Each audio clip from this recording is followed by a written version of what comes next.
Assalamualaikum warahmatullahi wabarakatuh. Teman-teman sekalian, eh, salah satu keterampilan dasar yang perlu dikuasai dalam melaksanakan konseling yaitu keterampilan bertanya. Bertanya adalah aktivitas sehari-hari yang selalu kita lakukan dan kita semua bisa bertanya. Tapi dalam konseling ada cara yang harus diketahui agar kita bisa melancarkan proses konseling itu. Ya, mengapa sih keterampilan bertanya ini menjadi penting? Ini kita kaitkan dengan pembeda dalam kerja profesional. Ya, karena konseling itu adalah layanan profesional, layanan berbasis keahlian, dan menurut Stone, konseling itu membutuhkan pengungkapan diri dari konseli yang tinggi, ya, termasuk jenis layanan profesional yang sangat membutuhkan pengungkapan diri konseli. Dan pengungkapan diri konseli ini sangat ditentukan oleh kemampuan bertanya seorang konselor. Ya, itu sebabnya kita perlu paham betul bagaimana sih keterampilan bertanya ini kita lakukan agar konseling yang kita lakukan betul-betul efektif dan sesuai dengan standar profesi. Ya. Nah, mengapa kita perlu menguasai? Ya, pertama, dengan mengetahui kapan saatnya dan bagaimana caranya kita mengajukan pertanyaan secara efektif, itu keterampilan penting yang perlu dikuasai seorang konselor. Ya, konselor kalau tidak tahu ini berarti dia kehilangan salah satu elemen penting dari keterampilannya. Ya. Nah, pertanyaan dapat menggali informasi penting dan meminta tanggapan tertentu dari konselor. Ya, tentu saja karena memang proses konseling tidak bisa jalan kalau kita tidak memiliki informasi, ya, tidak mengetahui situasi masalah konseling, dan itu hanya bisa kita ketahui dengan menggali informasinya. Dan pertanyaan yang baik itu dapat menuntun kita untuk memulai suatu percakapan dengan lebih mudah, ya. Dan jika pun percakapan tersendat, pertanyaan yang diajukan dapat memancing konseli untuk melanjutkan pembicaraan. Ya, itulah mengapa, ya. Dan untuk apa sebetulnya kita perlu mengembangkan keterampilan ini? Ya, pertama untuk mengikis kebiasaan menggunakan pertanyaan manipulatif. Ada banyak jenis pertanyaan yang sehari-hari kita lakukan yang kalau itu dilakukan dalam proses konseling itu malah menjadi menghambat. Ya, karena itu kita perlu tahu. Ya. Yang kedua, dengan keterampilan bertanya yang tepat, yang efektif, nah kita berharap konselor bisa lebih terbuka, fokus, dan bersedia berbagi tentang situasi masalahnya. Nah, keterampilan bertanya itu sendiri ada dua elemen pentingnya. Ya. Pertama, bagaimana cara bertanyanya, dan apa yang perlu ditanyakan. Ya. Pada video ini saya mau fokus untuk membahas mengenai bagaimana cara bertanya. Ya, nanti di video lainnya, ya silakan nanti dilihat videonya juga apa-apa sih yang perlu ditanyakan, ya, supaya kita tidak salah, ya, bertanya. Jadi proses konseling itu tidak sekedar bertanya, tapi perlu mengetahui sesuatu tertentu. Ya, baik, nah kita sekarang fokus kepada bagaimana cara bertanya, ya, dalam proses konseling. Ya, ya tentu cara bertanya Anda sudah tahu semua, ya, tapi cara bertanya dalam proses konseling itu seperti apa sih? Ya, ada beberapa kriteria bagi pertanyaannya efektif, ya, yang kita gunakan dalam proses konseling. Ya, pertama, menggunakan pertanyaan terbuka, jadi bukan tertutup, ya. Jadi pertanyaan-pertanyaan yang memancing konselor untuk bicara dan bukan pertanyaan yang hanya dijawab ya tidak. Nah, ini yang saya lihat juga seringkali teman-teman mahasiswa, ya, maupun juga guru BK sangat terbiasa menggunakan pertanyaan tertutup, ya, yang konselor hanya menjawab ya tidak. Ya, nah dalam proses konseling kita perlu menggunakan banyak pertanyaan terbuka. Supaya apa? Supaya konseling mau bicara banyak. Ya, karena bicara banyak itu sendiri adalah proses terapi. Ya, proses proses mengkatarsis apa-apa yang menjadi kegundahan. Ya, dan dengan pertanyaan terbuka, ya kita memancing konseling untuk bicara lebih banyak. Ya, mengurai apa saja yang dipikirkan, yang dirasakan dari masalahnya. Nah, kita biasanya menggunakan kata-kata tanya yang jawabannya bersifat menurut seperti apa? Apa yang terjadi dengan keadaan itu? Ya, bagaimana sebenarnya peristiwanya?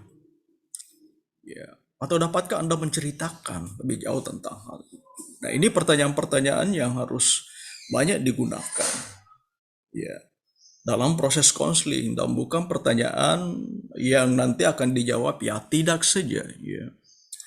Dan kemudian ini hindar, ya pertanyaan juga harus bersifat spesifik dan jelas.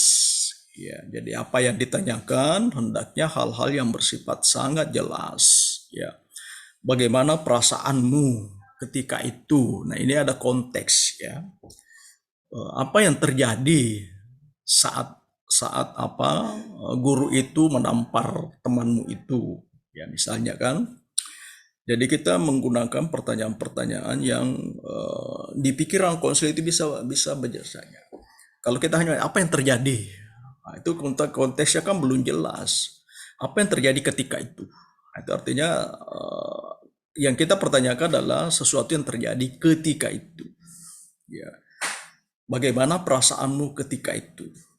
Ya, itu semua adalah pertanyaan-pertanyaan spesifik dan jelas maksudnya ya. Kemudian ketika kita bertanya, kita hanya menanyakan satu topik saja untuk satu pertanyaan diajukan. Ya, jangan ada pertanyaan beruntun. Ya, karena kita menghindari beberapa model pertanyaan tidak efektif seperti ini ya. Jadi pertanyaan tertutup, apakah kamu merasa kecewa dengan keadaan tersebut? Ya, ini boleh kita pakai hanya sekedar mengkonfirmasi. Ya, tapi ketika kita ingin mengeksplorasi perasaan, maka sebaiknya yang kita tanyakan itu adalah bagaimana perasaanmu dengan keadaan tersebut? Ya, apa yang kamu rasakan dengan keadaan tersebut pada saat itu misalnya. Nah, pertanyaan terberuntun. Ya, dapatkah kamu hal itu kepada saya? Di mana terjadinya? Kapan terjadi? Bagaimana perasaan kamu? Ini pertanyaan tidak boleh bingung konseling mana yang mau ditanyakan, mana yang mau dijawab. Ya, pelan-pelan saja. Ya, kita bisa memulai, dapatkah kamu hal itu kepada saya? Biarkan konseling bicara dulu. Setelah itu kalau kita ingin mengkonfirmasi di mana terjadinya, di manakah itu terjadi, nah, kita tanyakan lagi, itu satu pertanyaan lagi. Ya, kapan itu terjadi? Ya, jadi jangan beruntunlah pertanyaan-pertanyaan itu yang membuat konseling bingung apa sih yang mau dijawab. Dan kadang-kadang ketika konseling menjawab nanti ada bagian-bagian dari pertanyaan yang barangkali menurut kita penting diketahui, lalu kemudian konseling tidak jawab lagi. Ya. Yang ketiga, hindari menggunakan kata tanya mengapa. Mengapa kamu melakukan hal itu? Mengapa itu tidak jelas. Ya, karena konseling kan apalagi dalam keadaan bingung. Ya, dan ini seringkali juga kita sulit hindari karena ini kebiasaan-kebiasaan kita. Mengapa? Ya. Pertanyaan ini terlalu analisis. Ya, apalagi ketika konseling dalam keadaan suntuk, dalam keadaan banyak masalah, pertanyaan-pertanyaan mengapa itu sulit sekali ditanyakan. Ini pertanyaan tes ya.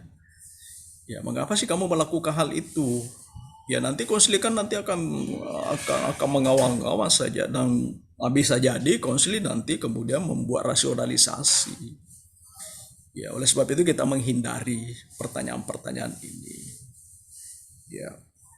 Dan kemudian juga ini dihindari pertanyaan yang sebenarnya jawabannya sudah inklusif. Ya, ini sama saja dengan pertanyaan tertutup. Apakah kamu tidak menyenanginya lalu tidak mau lagi bicara kepadanya? Ini kan mengkonfirmasi. Ya. Karena kita sudah ada jawabannya, tidak menyenanginya. Ya, karena itu kan dugaan. Ya. Ya pertanyaannya kenapa kamu? Ya ini kenapa lagi ya? Jadi apa yang membuatmu tidak mau bicara dengannya? Ya itu ya. Nah seperti itu saya kira beberapa pertanyaan yang tidak efektif kalau kita lakukan dalam proses konseling. Dan contoh-contoh pertanyaan yang tidak efektif ini seringkali menjadi bagian dari kehidupan kebiasaan kita. Nah, oleh sebab itu ini yang harus dikikis. Ya. Harus kita mengembangkan suatu kebiasaan baru yang banyak menggunakan tadi pertanyaan-pertanyaan efektif, ya seperti ini. Lalu mengikis kebiasaan-kebiasaan bertanya seperti ini ya, pertanyaan tertutup, pertanyaan beruntung, pertanyaan mengapa, dan pertanyaan yang sudah inklusif jawabannya ya. Nah, teman-teman sekalian, kita sekarang mengenal 4 jenis pertanyaan. Jadi dalam proses konseling itu ada 4 jenis pertanyaan ya. Dilihat dari maksudnya ya. Pertama, pertanyaan yang dimaksudkan untuk membuka percakapan. Nah, ini pertanyaan yang biasanya kita pakai di awal-awal untuk membuat konseling mau bicara.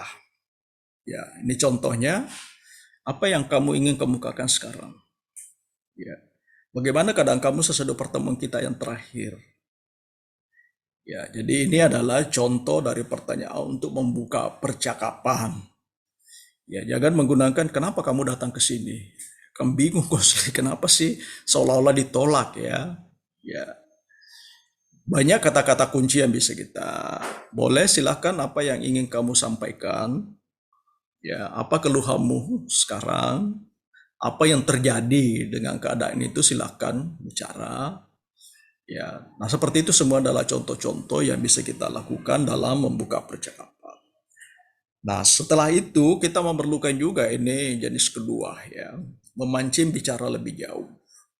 Jadi pertanyaan tanya jawab dalam proses konseling itu bukan tanya jawab apa yang bersifat teknis, ditanya dijawab, ditanya dijawab. Tapi memang kita ingin mengetahui lebih jauh. Ketika konseling bicara, kadang-kadang tidak cukup lengkap dari apa yang disampaikan. Karena itu kita ingin konseling bicara lebih jauh.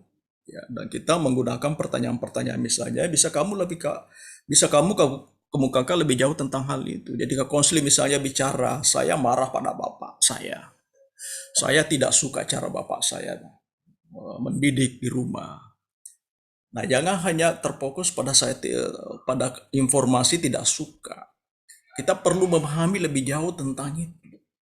Kan di situ kan ada yang apa sih yang dilakukan orang tuanya, bapaknya sampai tidak suka, seperti apa tidak sukanya. Ya karena itu kita bisa menggunakan pertanyaan, bisakah kamu mengemukakan lebih jauh tentang hal itu?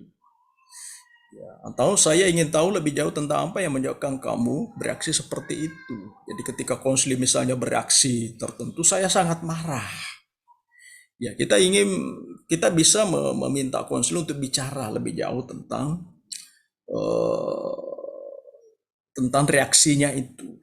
Ya. Nah, yang ketiga adalah menggali dan mengklarifikasi. Ya, ini setelah konseling bicara lebih jauh misalnya, ada beberapa bagian yang mungkin kita perlu gali lagi atau mengklarifikasikannya. Ya, karena ketika konseling bicara, kita mungkin menyusun satu pemahaman tentang itu. Tapi pemahaman kita apakah sesuai dengan apa yang dikatakan oleh konseling, maka kita perlu klarifikasi. Ya. Nah, bisa kamu katakan apa yang kamu lakukan ketika sedang marah itu? Ya. Saat dia bicara seperti itu, apa yang kamu pikirkan, rasakan? Nah, jenis-jenis pertanyaan ini itu sudah mengarah kepada konteks kita menemukan titik masalah. Ya. Karena ketika konseling baru mulai bicara, kemudian bicara lebih jauh itu baru mengeksplor. Ya. Nah, ketika kita ingin mengklarifikasi, maka motivasi penggalian dan klarifikasi kita itu berkaitan dengan keinginan ingin mengetahui letak-letak masalah sebenarnya yang ada pada konseling. Nah, kemudian yang terakhir, yang jenis keempat adalah memfokuskan perasaan. Ya. Nah, ini juga satu jenis pertanyaan penting karena proses konseli itu kita ingin membantu konseli untuk memahami apa yang terjadi pada dirinya. Ya, karena itu ada beberapa pertanyaan-pertanyaan yang perlu kita siapkan untuk membantu konseli memfokuskan perasaannya. Ya, Anda tampaknya sangat mencemaskan itu. Coba jelaskan lebih jauh. Jadi ketika ada kecemasan, jangan hanya pada kecemasannya, tapi diminta menjelaskan lebih jauh tentang kecemasannya.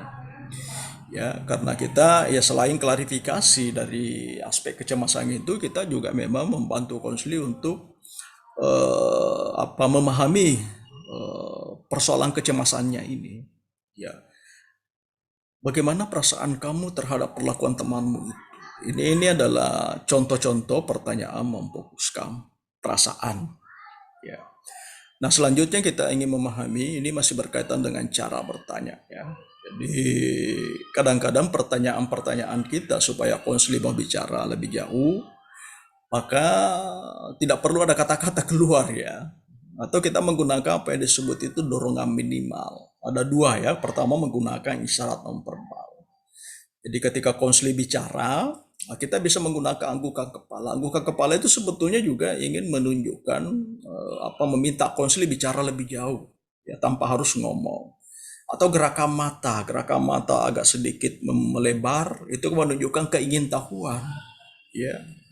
Ya, coba perhatikan di TV ya, ketika wawancara itu mewawancari narasumber, seringkali narasumber bicara lebih jauh itu adalah dengan hanya menggunakan gerakan mata atau ekspresi wajah tertentu atau gerakan tangan tertentu. Ya, jadi misalnya tangan kita meminta dia bicara lebih jauh tanpa ngomong kita, konselor akan bicara. Nah, selain isyarat non verbal, kita bisa menggunakan ucapan-ucapan verbal singkat. Ya, oh, lalu, terus bagaimana? Ya, coba Anda teruskan. Ya. Nah, itu semua adalah dorongan-dorongan minimal yang di dalamnya sebetulnya terkandung keinginan untuk meminta konseli bicara lebih jauh. Tanpa harus bertanya, tanpa harus mengemukakan pertanyaan. Dan ini biasanya akan membantu konseli untuk bicara lagi ya, misalnya tadi seperti lalu. Ya, ketika kita bicara ya kita meminta dia untuk bicara ya tanpa harus menggunakan kalimat-kalimat panjang. Nah, saya kira seperti itu teman-teman sekalian yang berkaitan dengan cara bertanya efektif dalam proses konseling yang perlu kita lakukan. Kemudian ada beberapa hal yang perlu kita hindari ya dalam proses bertanya. Ya, pertama posisi badan yang kaku. Ya, karena cara bertanya juga kita bagaimana posisi badan kita ketika bertanya sangat berpengaruh terhadap penerimaan mereka yang ditanyai. Jadi posisi badannya harusnya juga agak rileks, ya tidak kaku. Gerakan badan yang berlebihan itu dihindari, ya. Diam dan kebingungan, ya. Jadi konseli bicara lalu kemudian kita diam saja, atau bermasa bodoh, ya. Tidak peduli apapun yang dikatakan konseli, atau hanya melongo mendengarkan konseli bicara, atau menggunakan sahutan-sahutan yang meremehkan. Ini semua perlu dihindari ketika dalam proses konseling, proses menggali informasi, proses bertanya. Kita perlu menghindari semua ini. Nah, sekarang lalu apa yang perlu ditanyakan? Nah, ini akan kita bahas pada video berikutnya karena ini adalah hal yang sangat penting. Ya, dalam pengalaman saya melihat praktek mahasiswa maupun teman-teman guru BK dalam pelatihan-pelatihan konseling, ketika masuk kepada area-area wilayah-wilayah atau tahapan mengeksplorasi masalah, seringkali sudah bingung. Ya, apa sih yang perlu ditanyakan lagi? Nah, ini akan saya jelaskan tersendiri ya dalam video berikutnya karena ini memerlukan penjelasan yang agak lebih lebih detail lagi supaya nanti kita bisa kombinasi antara keterampilan kita dalam menggunakan cara bertanya efektif dengan kemampuan kita mengetahui apa yang perlu ditanyakan. Saya kira demikian teman-teman. Wassalamualaikum warahmatullahi wabarakatuh.